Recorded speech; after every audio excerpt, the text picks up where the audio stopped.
Kemudian karena sudah terlanjur disebut oleh Syekh, apakah memang syu'ara jamak daripada syairun, penyair, apakah bisa diartikan dengan musisi atau pemusik? Dengan alasan bahwa istilah syair dalam bahasa Arab mesti ada iqa. Karena disebutkan bahwa syair itu syaratnya mesti ada pemikiran, ada perasaan, halusinasi, berwazan, dan mesti ada iqa. Nah, terjemahan iqa di sini diterjemahkan dengan lawan musik juga keliru dalam bahasa Arab. Iqa itu bukan maknanya musik. Walaupun terjemahan kontemporer kebanyakan iqa itu dimaknai dengan musik. Misalnya nasyid biduni iqa. Itu yang terpengaruh oleh bahasa orang sekarang. Bahasa aslinya, bacalah kamus-kamus bahasa Arab, jangan merujuk kepada kitab yang penukilnya sendiri disebut oleh para ulama, mohon maaf, kazzabin. Nanti antum termasuk penukil pendapat orang kazzabin. La yu'manu binaqlihi wala biaqlihi. Tidak diamanah dia dalam nakal dan akalnya. Nakalnya dia rafidhi. Rafidhi adalah juara satu dusta, juara bertahan sampai hari ini di hadis. Akalnya juga tidak bisa dipercaya karena berahluan Mu'tazilah. Makanya ketika kita baca, subhanallah, ada jadi bingung terus terangnya nih. Jangan kalau awam yang dah belajar agama bahasa Arab, bingung jadinya. Harus ada 5 syarat sebagai syair.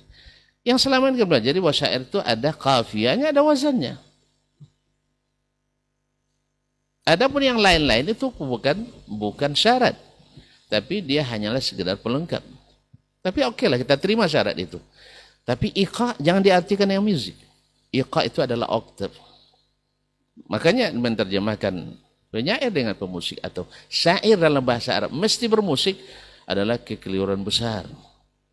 Kekeliruan besar. Tadilah Ustaz Helmi katakan ini lafza jamilah juga ketika Imam Asy-Syafi'i rahimahullah punya diwan syair. Padahal beliau mengharamkan syair, mengharamkan musik. Nah, apakah patut antum sebut Imam Syafi'i sebagai musisi? Lalu, mohon maaf, oke lah dalam bahasa Arab kita terima, misalnya istislam, membabit taslim, kita terima misalnya bahwa dalam bahasa Arab syair, penyair itu adalah musisi. Apakah patut dan wajar kita memposisikan seketika dalam bahasa Indonesia diterjemahkan seorang pemusik dan musisi lalu dilekatkan pada sahabat Nabi, ya, dalam hal ini Hasan ibn Thabit sebagai pemusik Nabi, etis nak kira-kira? Antum sandingkan, terbayang oleh antum sekarang musisi-musisi Islami yang ada di Indonesia, lalu seperti itu kita membayangkan Hasan bin Thabit, lalu kiainya seperti kita yang merekomendasikan tadi. Nabi direkomendasikan, dideskripsikan seperti kita kiai yang menyampaikan bolehnya musik. Nah, sekarang tidak ada orang yang waras akalnya akan mengatakan ini kecuali tersilam. Oleh sebab itu maka kita akan minta maaf saja selesai dan bertobat pada Allah SWT. Yang ketiga, ada tidak Nabi SAW mendengarkan syair-syair yang diiringi dengan hentakan musik?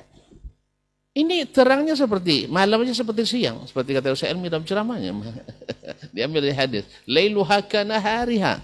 Siapapun yang mengklaim ahli riwayat, apalagi yang hafal ya sudut kiri, sudut kanan ini, rasanya tidak mungkin tersembunyi hal seperti ini. Bentangkan sejarah Nabi. Dari mulai jadi Nabi di Makkah, 13 tahun. Kemudian sampai wafat di Madinah, 10 tahun. Adakah Nabi SAW menyaksikan atau mendengarkan? Justru yang ada sebaliknya. Walaupun hadis diperselisihkan, yaitu Nabi mendengar suara seruling, dia tutup telinganya. Kemudian ditanya lagi, masih terdengar? Sudah tidak, baru dia masih terdengar lagi, tutup lagi telinganya. Jadi kata Abdullah bin Umar. Kemudian kenapa antum ketika membahas masalah ini tidak hadirkan hadis-hadisnya? Kenapa pergi kemana-mana? Satu, pergi ke ayat wa zayyana as-sama'a dunya bi zinatil kawakib. Innallaha jamilun yuhibbul jamal. Suara indah dan sebagainya. Kenapa tinggal ke hadis? Bahas hadisnya satu persatu. Dan bayangkan lingkungan di masa Nabi dengan Madinah waktu itu seperti apa adanya. Ahli riwayat seperti itu. Kau pindah ke kitab Al-Mas'udi yang Mu'tazilah dan Rafidhi. La yu'tamanu bi aqlihi wala bi naqlihi. Padahal seperti kata Syekh Bakar bin Abdullah Abu Zaid, al-ilmu imma nassun musaddaq atau aqlun muhaqqaq. Wal amanatu syartun bihima. Wal amanatu syartun bihima. Faman akhalla bi ahadihima ukilayhima fala yu'manu bi aqlihi wala bi naqlihi. Ilmu itu mesti nakal yang benar atau akal yang teliti, dan amanah dalam keduanya diperlukan. Bila tidak amanah, tidak dipercayai nakal wala akal, walaupun pintar seperti Jibril. Jibril karena dia percaya, karena dia amanah, karena dia hafiz, cerdas. Tapi cerdas tak amanah, tak dipercayai. Dan orang yang amanah, walaupun cerdas, tidak cerdas, juga diragukan akalnya. Sampai kedua-duanya bertemu. Oleh itu kaum muslimin dan muslimat dirahmati Allah SWT, bentangkan hadis-hadis Nabi dalam masalah ini supaya kita jujur. Bukan jujur maknanya mengakomodir orang yang berbeda dengan itu, bukan itu yang jujur. Salah satu dari jujur, iya kita sebutkan dalil yang membolehkan silakan. Lalu kita sebutkan dan bukan maknanya membenarkan yang salah. Karena yang salah bukan kejujuran. Itu berkhianat terhadap ilmu. Antum tahu yang benar ini yang sahih, lalu antum benarkan juga yang salah, itu tidak jujur namanya. Itu namanya ngikuti selera. Wabillahi taufik. Baik, jazakallah khairan Ustaz untuk jawaban di poin yang pertama. Mungkin yang kedua dijawab Ustaz mengenai mengkritik kesalahan tokoh di depan publik ini seperti apakah menjatuhkan muruah atau seperti apa? Karena ada anjuran yang mengatakan menutup aib saudaranya. Ini seperti apa Ustaz? Nah, saya mulai sedikit. Nah, biar lancar perjalanannya. Kaum muslimin dan muslimat dirahmati Allah, kesalahan tadi sudah disebut oleh Syekh Hidayat bahwa setiap kita punya salah. Dan kalau bicara depan umum, siap untuk dikoreksi. Bicara depan umum siap untuk dibetulkan. Dan kemarin sebenarnya kita tunggu-tunggu klarifikasi untuk menyejukkan, bukan justru memperparah masalah, memperkeruh. Ini bertahan juga menegakkan benang basah tadi, sehingga akhirnya awalnya cuma ditimpukan dengan kerikil rumah orang, sekarang ditimpukin dengan batu besar. Sampai-sampai jangan merendahkan orang. Di majelis yang sama dimulai dengan merendahkan orang. Buat skripsi, bahwa menjelaskan bahwa Anda ahli ini bukan ahli agama dan sebagainya. Nanti akan datang lagi orang yang ahli di Quran akan mengatakan Anda tidak ahli Al-Quran, walaupun banyak bicara untuk misalnya ini. Sama dengan orang sekarang, saya misalnya walaupun pandai bahasa Arab, tapi tidak dibolehkan mengajar bahasa Arab. Walaupun yang sebagian yang ngajar bahasa Arab belum tentu bisa bahasa Arab. Zaman spesialisasi. Nah, jadi ini jangan dijadikan ini, sebab kaum muslimin dan muslimat yang dilarang itu bicara tanpa ilmu. Bukan bicara tentang sesuatu yang bukan jurusan kita. Imam Syafi'i misalnya, dia tidak keluaran IAT dia, tapi punya Ahkamul Quran. Dia bukan jurusan bikin muqaran, tapi dia punya Ikhtilaful Hadis, punya bukan hukum keluarga.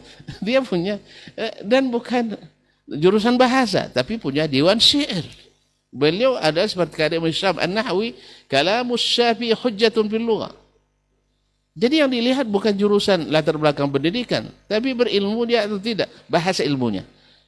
Tidak usah dibahas. Antum kalau bahas skripsi saya malu juga saya nanti. Iya saya. Nah, antum bawa skripsi saya itu untuk menaikkan atau merendahkan saya. Jadi dia kaum muslimin. Jadi kadang-kadang kita menjilat ludah sendiri.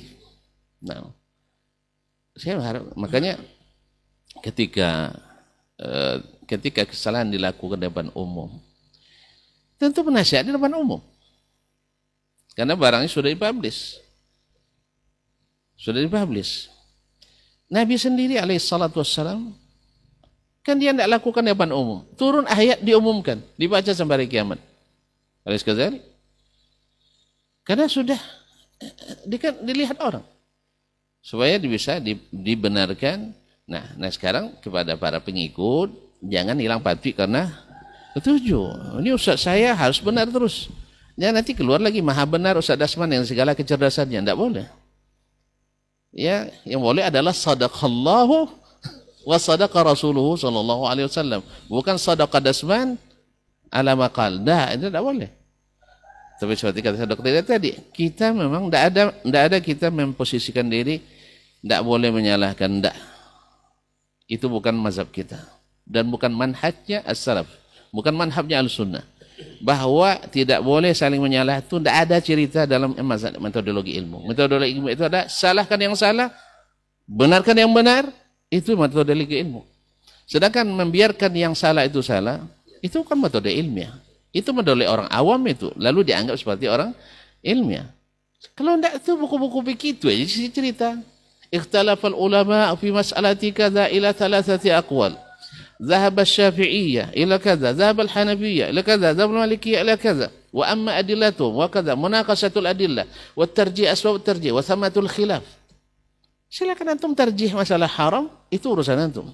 Saya tarjih masalah halal, itu saya pertanggungjawabkan. Bukan menghalangi kita untuk membahas masalah baik di depan umum maupun secara khusus. Wabillahi taufik.